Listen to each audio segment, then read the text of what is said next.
کہ آپ جانتے ہیں کہ ہم نظر ڈالتے ہیں اس پروگرام میں پاکستان میں ہونے والے واقعات بین الاقوامی تناظر میں۔ صدر آصف علی زرداری صاحب کا دورہ ہے، آف کورس بیرون ملک دورہ ان کا ہوتا رہتا ہے، لیکن یہ جو خصوصاً آج کے پروگرام میں ہم بات کر رہے ہیں یہ یورپین یونین کے ساتھ پاکستان کے تعلقات ہیں۔ یہ آپ جانتے ہیں کہ سمٹ میٹنگ ہوئی پاکستان کے پریزیڈنٹ کی یورپین یونین کے، اور اس کے ساتھ ساتھ انہوں نے نیٹو ہیڈ کوارٹرز میں ایمبیسڈر سے بھی انٹریکٹ کیا اور پاکستان کا پوائنٹ آف ویو جو ہے وہ ان کے سامنے رکھا۔ مبصرین کے مطابق یہ تسلسل ہے اس عمل کا جو کہ ماضی کی حکومت نے شروع کیا تھا۔ فورن منسٹرز لیول پر پہلے ملاقاتیں ہوتی رہی ہیں، اب جو ہے وہ سمٹ لیول پر ملاقات ہوئی ہے، اور سوال یہ ہے کہ کیا پاکستان کو ان ملاقاتوں اور ان تسلسل سے ہونے والے مذاکرات کے نتیجے میں کیا ہمیں فائدہ پہنچ رہا ہے۔ ایک چیز جو کہ امر کے سامنے آئی وہ یہ تھی کہ ٹریڈ ایگریمنٹ جو ہے پاکستان کے ساتھ ہونا چاہیے۔ صدر صاحب نے بھی کہا کہ ہم کو ٹریڈ کی ضرورت ہے، ایڈ کی ضرورت نہیں ہے۔ یہ کہنا تو بہت اہم ہے اور ضروری بھی ہے، لیکن رسپانس ہمیں کیا ملا یہ ہم جاننے کی کوشش کریں گے اس سیگمنٹ میں۔ اور اس کے ساتھ ساتھ یہ جو جب کہا جاتا ہے کہ ہم کو ٹریڈ کی ضرورت ہے تو کیا کون سا فریم ورک ہمارے دونوں ممالک کے درمیان یا اس یورپین یونین اور ہمارے ملک کے درمیان موجود ہے، گویا کیا فری ٹریڈ ایگریمنٹ ہم نیگوشیٹ کر پائے ہیں، یہ ہم بات کریں گے۔ میرے ساتھ لائن پر ہیں اس وقت اسلام آباد سے minister of state for foreign affairs Nawabzada Malik Imad Khan صاحب۔ السلام علیکم خان صاحب۔ ہیلو جی وعلیکم السلام۔ جی السلام علیکم خان صاحب، میں چاہوں گا کہ آپ سے یہ پوچھوں کہ صدر آصف زرداری صاحب کی جو سمٹ لیول پر انٹریکشنز ہوئی ہیں یورپین یونین سے، کتنی اہمیت کے حامل ہیں یہ، اور آپ کیا سمجھتے ہیں کہ اس کے نتیجے میں جو یہ کہا جا رہا ہے کہ ہمیں ایڈ نہیں بلکہ ٹریڈ چاہیے، تو کیا ٹریڈ کے لیے کوئی فریم ورک ایگری ہوا ہے؟ دیکھیے جی، پہلے تو میں آپ کو اس کی تھوڑی سی بیک گراؤنڈ بتاؤں گا کہ اس وقت جو ای یو ہے پاکستان کا بگیسٹ ٹریڈنگ پارٹنر ہے، اور ادروائز بھی جو ڈے ٹو ڈے ہمارا انٹریکشن ہے ای یو کے ساتھ وہ اور پیسج آف ٹائم بہت زیادہ ہمارا بڑھتا گیا ہے جی، اور یہ ایک لینڈ مارک ایونٹ اس طرح تھا کہ یہ پہلی اس طرح کی سمٹ تھی جو ای یو کی جہاں پاکستان کو اس طرح انگیج کیا گیا،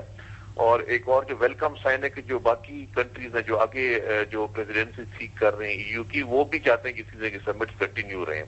رائٹ، اور keeping in view these facts it was a very useful interaction. اور ایون جو ایڈ کی بات ہے، جہاں تک جو I D Ps internally displaced persons کے حوالے سے جو ایڈ تھی اس کی کوانٹٹی بھی بہت زیادہ بڑھا دی گئی، اور آگے جو اور ہمیں وہ ایڈ دے رہے ہیں وہ بھی بڑھا دی گئی، اور جہاں تک ٹریڈ کے حوالے سے بات ہو رہی ہے تو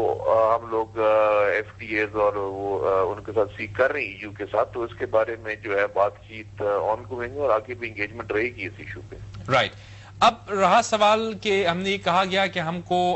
ٹریڈ چاہیے، we want to have better trade with the European Union, اور آپ نے بالکل صحیح کہا کہ ہمارا بہت بڑا ٹریڈنگ پارٹنر آلریڈی ہے، لیکن یہ ٹریڈنگ ریلیشن شپ ایکسپینڈ تب ہو سکتی ہے جب ہماری ممالک کے درمیان ایک فریم ورک ہو۔ آپ جانتے ہیں کہ ہندوستان کے ساتھ اور بنگلہ دیش کے ساتھ ان کے ایگریمنٹس ایسے ہیں جو کہ ممکن بناتے ہیں اس ٹریڈ ریلیشن شپ کو ایکسپینڈ کرنے کے لیے۔ پاکستان کے ساتھ فری ٹریڈ ایگریمنٹ نہیں ہے خان صاحب، اس حوالے سے کیا پروگریس ہوئی ہے اس ملاقات میں یا اس انٹریکشن میں؟ دیکھیے جی، وہ اس میں تھوڑا سا ٹائم ابھی لگے گا، آبویسلی جو بھی ہماری میٹنگ ہوتی ہے تو اس میں ہم یہ بات کرتے ہیں کہ we need to enhance our trade with E U already which is doing well, اور اس میں اٹس اے لانگ پروسیس، ایک آن گوئنگ چیز ہے، اس بار بھی اس میں کچھ پروگریس ہوئی ہے، وہ تو آگے بھی انگیجمنٹ چلتی رہے گی، تو اس میں بھی expect to make progress in that regard. Right, تو اس پرٹیکولر ملاقات اور انٹریکشن کے نتیجے میں ہم یہ توقع نہ رکھیں کہ فری ٹریڈ ایگریمنٹ سامنے آئے گا؟ نہیں، مطلب ہے کہ it will take time, obviously اس پہ بات چیت ہوئی ہے، وہ بیچ میں کوئی موڈیلٹیز وغیرہ ہوتی ہیں، کوئی چیزیں ہوتی ہیں، وہ ان چیزوں پہ ڈسکشن ہوتی رہتی ہے، مگر it will take some time, مگر یہ پروگریس تو ہوتی ہے آبویسلی۔ رائٹ۔ دوسرا میں چاہوں گا آپ سے یہ بھی پوچھوں کہ جو آئی ڈی پیز کا ہمارا چیلنج ہے بہت بڑا،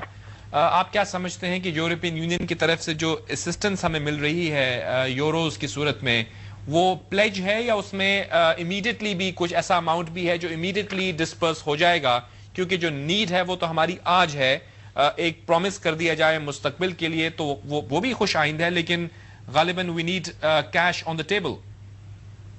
نہیں، اسے دیکھیں نا جی، ایک تو آپ پہلے یہ دیکھیں کہ جو 7 ملین سے انہانس کر کے انہوں نے اپنا 72 ملین یوروز جو ہے اس پہ لے گئے ہیں، تو this in itself is a very welcome sign. اور جہاں تک آپ بات کر رہے ہیں ڈسبرسمنٹ کی، تو وہ obviously وہ ایک that is also very important کہ ٹائملی وہ ڈسبرسمنٹ ہو اور اس میں بھی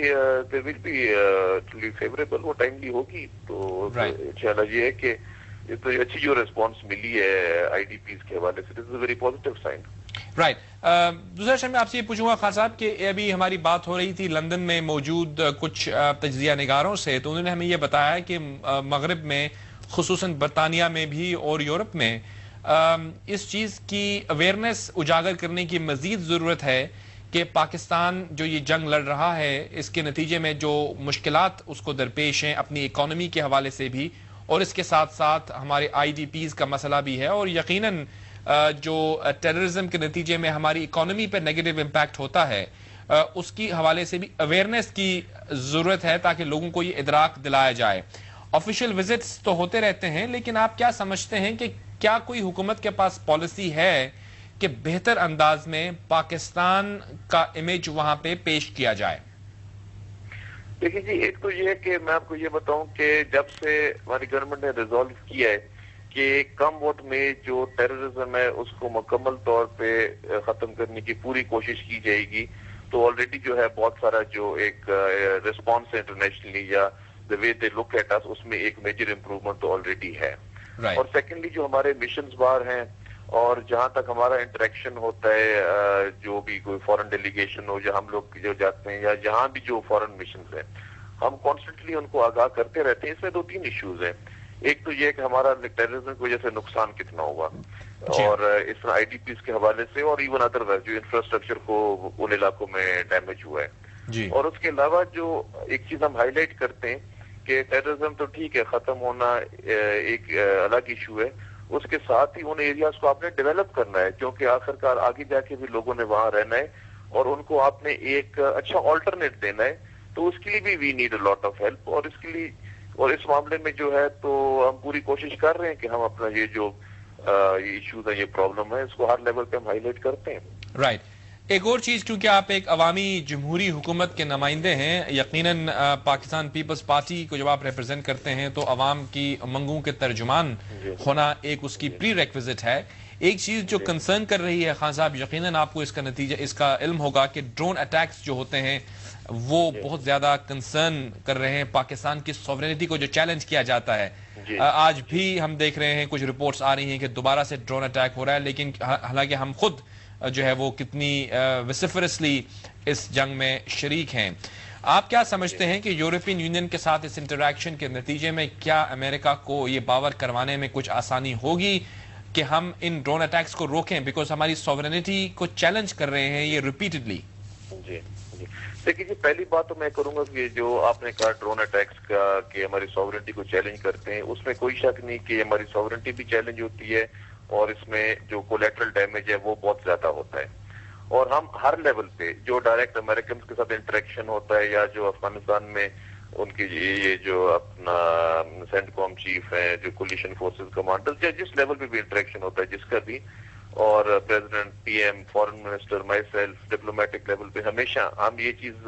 ہائی لائٹ کرتے ہیں کہ آپ جو یہ ڈرون اٹیکس کرتے ہیں اس میں سے جو آپ کو ریزلٹ ملتا ہے ایڈوانٹیج سے زیادہ ڈس ایڈوانٹیج ہوتا ہے. ٹھیک ہے کبھی کبھار آپ ایک آدھ بندہ تو مار لیتے ہیں, مگر جو کولیٹرل ڈیمیج ہوتا ہے اور جو اوور آل افیکٹ ہوتا ہے اس کی وجہ سے ہمیں کتنا پرابلم ہوتا ہے, اور in the end you end up creating more potential